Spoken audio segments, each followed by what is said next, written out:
देश के जाने माने उद्योगपति गौतम अडानी ने Adani ports and special economic zone के एग्जीक्यूटिव चेयरमैन पद से इस्तीफा दे दिया। अब वो इस पद पर नहीं रहेंगे और 5 अगस्त 2025 से नॉन एग्जीक्यूटिव चेयरमैन की भूमिका में भी नजर आएंगे। ये फैसला ऐसे वक्त में आया है जब अडानी समूह अंतर्राष्ट्रीय स्तर पर कानूनी और नैतिक सवालों के बवंडर में घिरा हुआ है। सवाल ये उठता है, क्या ये सिर्फ एक कॉर्पोरेट को फिर से सही करने की व्यवस्था है या फिर बड़े तूफान से पहले खुद को बचाने की कोशिश? क्या यह महज संयोग है कि इस्तीफा ऐसे वक्त में आया जब अमेरिका में अडानी के खिलाफ गंभीर जांच चल रही है? क्या अडानी ने इसलिए पद छोड़ा क्योंकि अमेरिका की सिक्योरिटीज एंड एक्सचेंज कमीशन अब सीधे उनके समूह पर रिश्वत, धोखाधड़ी और अंतर्राष्ट्रीय प्रतिबंधों के उल्लंघन की जांच कर रहा है? हिंडनबर्ग रिपोर्ट में लगाए गए आरोपों के बाद यह जांच और भी गहरी हो रही है, जिसमें $250 मिलियन की रिश्वत, भारतीय अधिकारियों को प्रभावित करने और अमेरिकी निवेशकों को गुमराह करने की बात कही गई थी। तो क्या अब सवाल पूछे जाएं कि इस्तीफा एक कॉर्पोरेट शालीनता है या कानूनी दबाव का नतीजा? क्या ये एक सधी हुई चाल है ताकि जज से खुद को अलग दिखाकर कंपनी की छवि को संभाला जा सके? क्योंकि यही APSEZ है जो भारत का सबसे बड़ी निजी बंदरगाह संचालक है और देश के कुल बंदरगाह व्यापार का करीब 28% हिस्सा अकेले संभालती है। यह अडानी समूह की सबसे कीमती लिस्टेड कंपनी है। क्या इससे अडानी खुद को कानूनी दायरे से दूर रखना चाहते हैं, इसी वजह से उन्होंने अलग कर लिया है?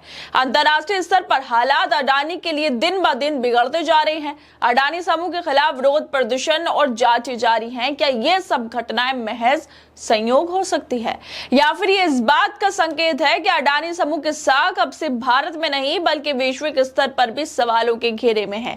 क्या यही वजह है कि गौतम अडानी अब पर्दे के पीछे जाने की कोशिश कर रहे हैं? अमेरिका से अडानी को समन भेजे गए, लेकिन मोदी सरकार अडानी को ये समन नहीं दिखा पाई।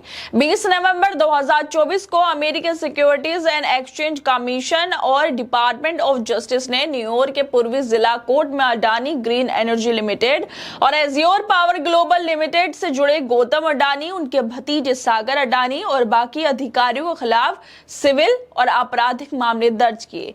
इन पर भारत में सौर ऊर्जा प्रोजेक्ट्स के कॉन्ट्रैक्ट हासिल करने के लिए बड़े पैमाने पर रिश्वतखोरी की साजिश रचने के आरोप हैं, जिसे अमेरिकी कानून के तहत एक गंभीर अपराध माना जाता है।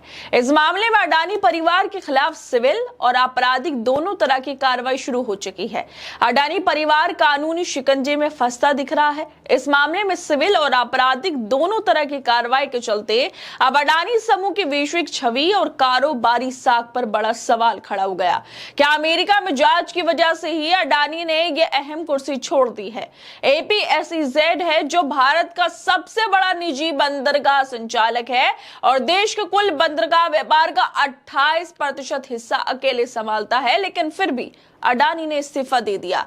अमेरिका की जांच सिर्फ कागजी औपचारिकता नहीं है, बल्कि वहां की एजेंसियां बेहद सख्त और पारदर्शी मानी जाती हैं। अगर ये आरोप साबित हो जाते हैं तो इसके असर से न सिर्फ अडानी समूह की साख मिट्टी में मिल सकती है, बल्कि उनके वैश्विक कारोबारी रिश्ते भी खत्म हो सकते हैं। ऐसे में क्या ये माना जाए कि गौतम अडानी का इस्तीफा एक रणनीतिक चाल है, जिससे वो खुद को सीधा जांच के घेरे में आने से बचा सके और अपनी जिम्मेदारी को नॉन एग्जीक्यूटिव पद के पर्दे में छुपा सके? और जिस तरह से खबर सामने आई है कि अडानी साहब ने ये इस्तीफा दिया है इतनी बड़ी कंपनी से, इतने बड़े कॉर्पोरेट घराने से, उसको लेकर कांग्रेस के नेता सुप्रीत ने तो लिखती है कि गौतम अडानी ने अपने बंदरगाह साम्राज्य से इस्तीफा दिया। गौतम अडानी ने अडानी पोर्ट्स और विशेष आर्थिक क्षेत्र के कार्यकारी अध्यक्ष पद से इस्तीफा दे दिया। और ये क्यों महत्वपूर्ण है? क्योंकि APSEZ भारत का सबसे बड़ा निजी बंदरगाह संचालक है जो भारत के कुल बंदरगाह व्यापार का लगभग 28% हिस्सा संभालता है।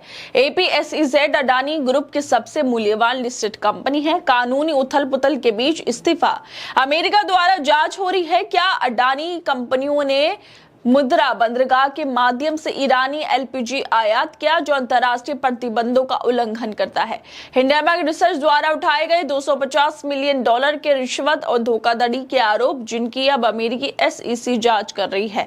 अडानी समूह पर अमेरिकी निवेशकों को गुमराह कर फंडिंग हासिल करने और अरबों डॉलर के ऊर्जा अनुबंध हथियाने के लिए भारतीय अधिकारियों को रिश्वत देने के आरोप है। वैश्विक स्तर पर व्यापक प्रभाव है। केन्या सरकार ने अडानी के 2.6 बिलियन डॉलर के 2 इंफ्रास्ट्रक्चर सौदों को रद्द कर दिया। अमेरिका स्थित इंस्टीट्यूशनल निवेशक अडानी समूह में अपनी हिस्सेदारी का पुनर्मूल्यांकन कर रहे हैं। श्रीलंका ने अडानी समूह से बिजली खरीदने का सौदा रद्द कर दिया। ऑस्ट्रेलिया, बांग्लादेश और ईरान में अडानी के खिलाफ जांच और विरोध प्रदर्शन जारी है। और सबसे बड़ा सवाल, क्या इन्हीं जांचों की वजह से अडानी ने इस्तीफा दे दिया? क्या अडानी समूह खुद को साफ सुथरा दिखाने के लिए ऐसे फैसले ले रहा है क्योंकि अमेरिका के निवेशक अब अडानी कंपनियों में अपनी हिस्सेदारी पर पुनर्विचार कर रहे हैं?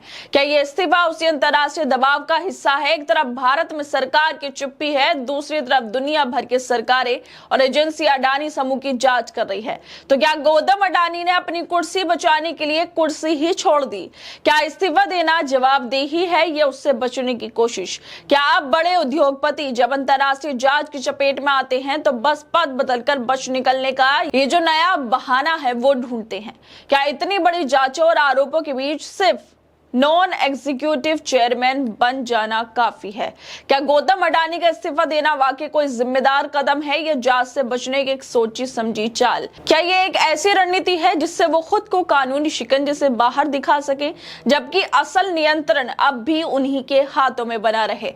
अब अंतर्राष्ट्रीय एजेंसियां अडानी समूह की जो गतिविधियां हैं उनकी गहराई से जांच कर रही है, तब एकाएक कार्यकारी पद से हट जाने का क्या मतलब है?